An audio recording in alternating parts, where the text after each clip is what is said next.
ब्राह्मणों और ठाकुरों के लिए नो एंट्री का बोर्ड लगा दिया है।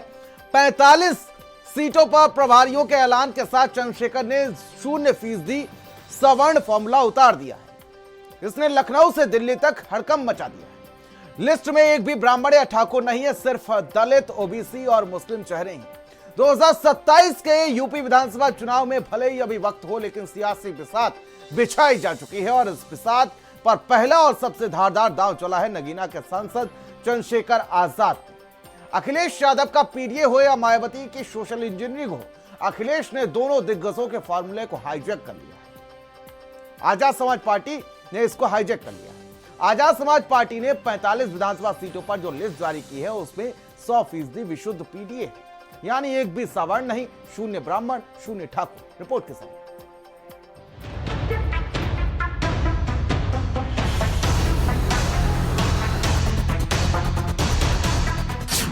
जो सपा बसपा न कर सकी, चंद्रशेखर ने कर दिया।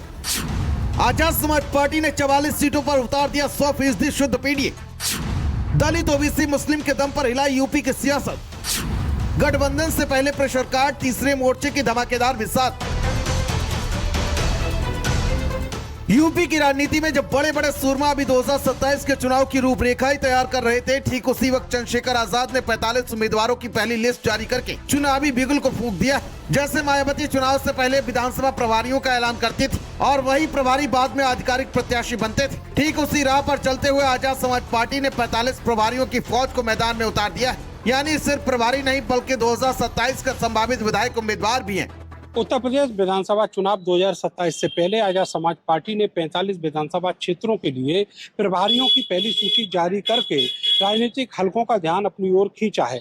पार्टी का कहना है कि उनका लक्ष्य इस बूथ स्तर पर संगठन को मजबूत करके बहुजन राजनीति को नई धार देना है।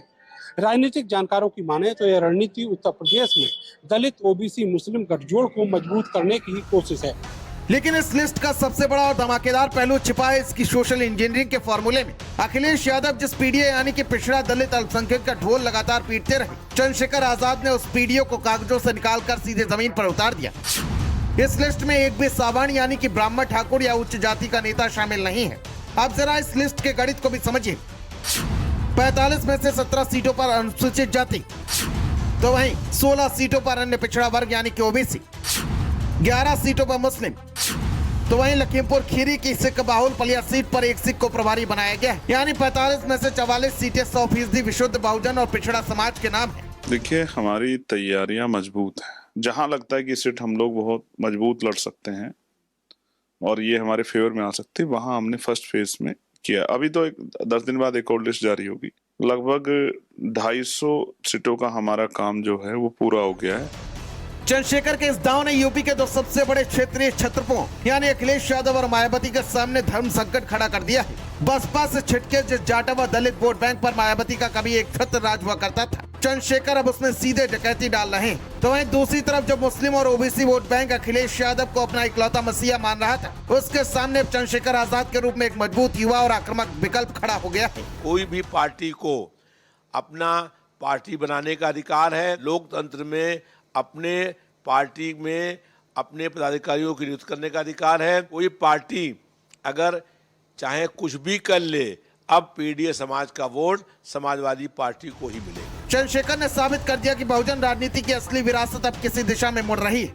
हमारा कार्यकर्ता तो इस तरह इंतजार कर रहा है क्योंकि उसने जो तैयारी की है उसको मौका चाहिए बटन दबाने का, तो वो तैयार है। उसी की तैयारी, उसी के संघर्ष, उसी की जो मैनेजमेंट के आधार पे हम लोग चुनाव लड़ेंगे और 45 प्रभारी भी बनाए हैं। अब अगले 2 महीने इनको काम देके इनसे काम लिया जाएगा। आजाद समाज पार्टी के लिस्ट सिर्फ हवा हवाई नहीं बल्कि इसके पीछे एक गहरी रणनीतिक सोच भी। पश्चिमी उत्तर प्रदेश के शामली के चरथावल, मेरठ, अलीगढ़, आगरा से लेकर पूर्वांचल के गोरखपुर, कुशीनगर, मऊ, जौनपुर, गाजीपुर और वाराणसी की रोहिणिया जैसी हाई प्रोफाइल सीटों पर प्रभारी उतार दिए गए। सबसे ज्यादा फोकस उन आरक्षित सीटों पर है जहाँ दलित आबादी निर्णायक है। हापुड़, हाथरस, आगरा कैंट, टुंडला, भरतना, बांसगांव, सलेमपुर, मछली शहर और साथ ही जखनिया जैसी सुरक्षित सीटों पर संगठन को धार देने की पूरी तैयारी हो चुकी है। लोकसभा चुनाव में नगीना सीट से जीत के बाद चंद्रशेखर आजाद अब अपने पूरे प्रभाव को प्रदेश भर में फैलाने की कोशिश कर रहे हैं। इसका सबसे बड़ा असर बहुजन समाज पार्टी पर पड़ सकता है क्योंकि दोनों दल दलित वोट बैंक पर दावा करते हैं। यदि आजाद समाज पार्टी जाटव, युवा, दलित और मुसलमानों के बीच अपनी मजबूत पकड़ करती है तो बसपा के सामने नई चुनौती खड़ी हो सकती है। समाजवादी पार्टी के लिए भी यह रणनीति चुनौती बन सकती है, क्योंकि पीडीए समीकरण के सहारे लंबे समय से समाजवादी पार्टी चुनावी तैयारियां कर रही है।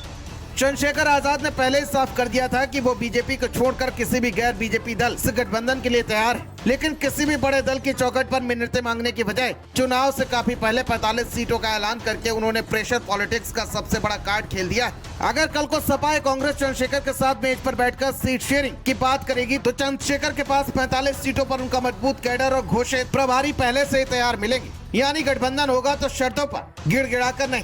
अब फिलहाल देखना होगा कि यूपी की बिसात किशोर मूर्ति क्या चंद्रशेखर किसी के साथ गठबंधन करेंगे या किसी का खेल खराब करेंगे। स्पेशल डेस्क, भारत समाचार। और मौत